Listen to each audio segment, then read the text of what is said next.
السلام عليكم متابعي قناتنا. كي دايرين؟ لاباس عليكم؟ مزيانين؟ اليوم جيتكم فيديو جديد، بغيت وحبيت نشارك معكم هذا الفيديو هذا. الفيديو هذا كنت صورته العام اللي فات. كنت مشيت وانا عيانه، كنت يلاه في الاشهر الاوليه ديالي. كنا مشينا واحد العطله، العطله المدرسيه. تجمعنا تماك، خالتي والعيال ديالها خوالي كاملين بينا مشينا عند يما. انا كنعيط ليما بحكم يعني هي الام ديال الام ديالي، وعندي عزيزة الصراحة يعني. الجدة ديالي واحد الإنسانة اللي طيبة، تتعامل معاك تبغي لك الخير، وعندها ما تقول، وخاصة في الطب البديل دائما كنجبر عندها الحلول. الله يحفظها والله يخليها لينا. مشينا تماك وانا تبان لي في الشجرة ديال اللوز، وانا تبان لي قلت لهم هادي خصنا ضروري ما نسمحوش فيها. مع العلم ان كاين اللي ما داهاش في الحال. انا جمعت العيال د خالتي، العيال د حبيبي، العيال د عمتي حتى هما. ايوا جمعنا داك اللوز هذاك كامل اللي تماك، قلت لهم اجيو نلقطوه من الارض. كتجي خالتي حتى هي كتلقط معنا مره، كتجي ماما حتى هي كتلقط، خوتي البنات كيجي، اللي كيجي كيبغي يلقط معنا. ولكن اللي خدموا بزاف هي انا و... والعيال الصغارين، حنا اللي خدمنا مع الحكم انا اللي كبيره عليهم. انا اللي كبيره عليا. انا الحفيده الاولى من جهه الام، انا الحفيده الاولى يعني. جمعتهم كامل قلت لهم اجي نجمعوا هادشي هذا كامل، وكيحترموني وكيسمعوا لي الهضره، والصراحه يعني كنتعامل معاهم مزيان وما كيتعاملوا معايا مزيان. جمعنا ديك اللوز هذاك كامل. شنو كنا كنعدلو؟ كنشبرو كنطلعوها للسطح. كنعمرو مثلا السطح الا بديك كنلقطو اللوز وكنخويوها في السطح يتشمش يضرب فيه القيله. فديك الساعه كنظن قيله الاخر شهر 10 في الاول شهر 11. كان ديك الساعه كتجي العطله المدرسيه ديال السيمانه اسبوع.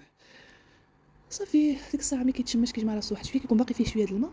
كنت كنطلع انا للسطح كنشبر الموس. وانا كنا غير في الغالب انا والعائله خالتي، كنا انا والعائله خالتي يحيى. تحياتي يحيى من هذا المنبر هذا. كنا كنشبرو، كنطلعوا للسطح كنشبرو الموس، كنبداو نقطعوا القشره. واسمح لي الا نسيت شي واحد ما ذكرتش الاسم ديالو، ما عرفتش انا. المهم انا اللي عاقله. كان معنا يحيى هو اللي كان كيشبر معايا الموس، وكنقطعوها وكنزولوها من القشره ديالها، وكان نعدلوها في واحد الشبيكه ونخليوها عاود حتى هي تزيد تشمش، لان كتكون باقي فيها من الداخل ديالها ديك الماء باش ما تغملش. اذا خليناها واحد المده تما بحال اللي كتغمل. صافي كنا كنزولو داكشي هذاك كامل، كنخليه يزيد يتشمش في القيله. تبارك الله ديك الشجره كامله الا خرجت لنا هاد الشبيكه هادي. على سبيل المثال عندنا جبال الريف اللي كيكون حتى هو معروف باللوز، وعندك جبال الاطلس اللي معروف باللوز اركان. يعني اللوز كيعطيك واحد شجره واحده، ما كتعطيكش واحد الكميه كبيره، يعني كتعطيك واحد الكميه يعني عاديه. ها انتم دابا هاد الشبكه هادي من شجره واحده، شجره واحده عطاتنا هاد الكميه هادي. ماشي شي حاجه، ماشي واحد العدد كبير، اولا ما مثلا كطيح لك بزاف بحال الزيتون بحال. وتا الزيتون مثلا واخا يكون كميه كبيره يلاه كيخرج لك واحد يعني واحد العدد ديال اللتر، ماشي مثلا شي حاجه كبيره. موراها ملي دازت واحد المده، كنظن واقيلا شي يومين وحنا كنقشروا داكشي هذاك في السطح هذاك. انا اللي كنت مكلفه يعني نتفكر لا خصني نمشي نشمش ديك كاخر، ضروري خصني نطلع باش نقطع، ضروري خصني نعمل ديك الحاجه. يعني كنت كنتفكر هاد الامور هذه كلها. جمعتهم كاملين، طلقت واحد الحصيره ياك، وجبت واحد الحجره كبيره وجبت حجره صغيره، وجبتهم هما. قلت لهم انا اجي نوريكم واحد المهمه اخرى جديده. غادي نهرسوا اللوز ونشوفوا شكون اللي غادي يهرس كميه كبيره في واحد اللحظه. كانوا عياو، كاين اللي بحال اللي جاتو الهدنه والسكات وعجبو الحال، وكاين اللي عيا. ولكن حتى هما هرسوا وعاد تفاجئوا في الاخير شحال جاتنا هاد الكميه. هما بدهم تفاجئوا كيقولوا غير هادشي هذا الشجره كامله يلاه جاتنا هاد الطبيصه هادي. قلت لهم هادشي اللي جا هذا هو الخير، قولوا الحمد لله وشبروه، قولوا بسم الله. اذا جيت نقول لكم بان هي شفت اللون تاع اللوزه هذه، اللون ديالها جا مفتوح، والمذاق ديالها عندها المذاق ديال الخوخ لانها ملقمه من شجره ديال الخوخ.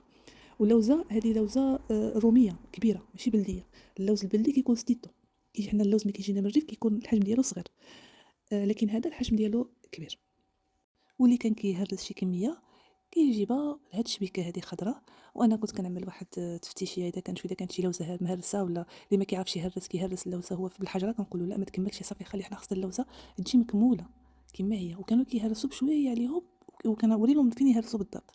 لانني انا سبق لي كنت كنشوف الجده ديالي الله يرحمها، من الجده الكبيره، الجده ديال الاب ديالي، والجد حتى هو. ومهم كنت كنشوف ناس كبار اللي كانوا تبارك الله عليهم، يعني من الريف كيعرفوا هادشي هذا كامل. وكانوا ملي كيجيبوا تبارك الله كانت كتجي الخنشه د اللوز، الخناشي ماشي الخنشه.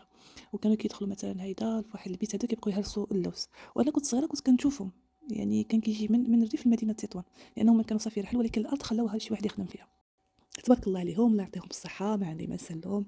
عاد بقى لهم هاد التجربه هذه، عاد بقى لهم ذكرى وغيبقاو يتفكروني بها، وحتى انا غنبقى نتفكرها دائما. وخلينا واحد الجو عائلي مزيون وسط العائله، كنا هناك مجموعين ضاحكين فرحانين. كنشكركم على مشاهدتكم لهذا الفيديو، ونتلاقاو ان شاء الله فيديو اخر باذن الله. ما تنسوناش من اللايك والدعم، والى اللقاء.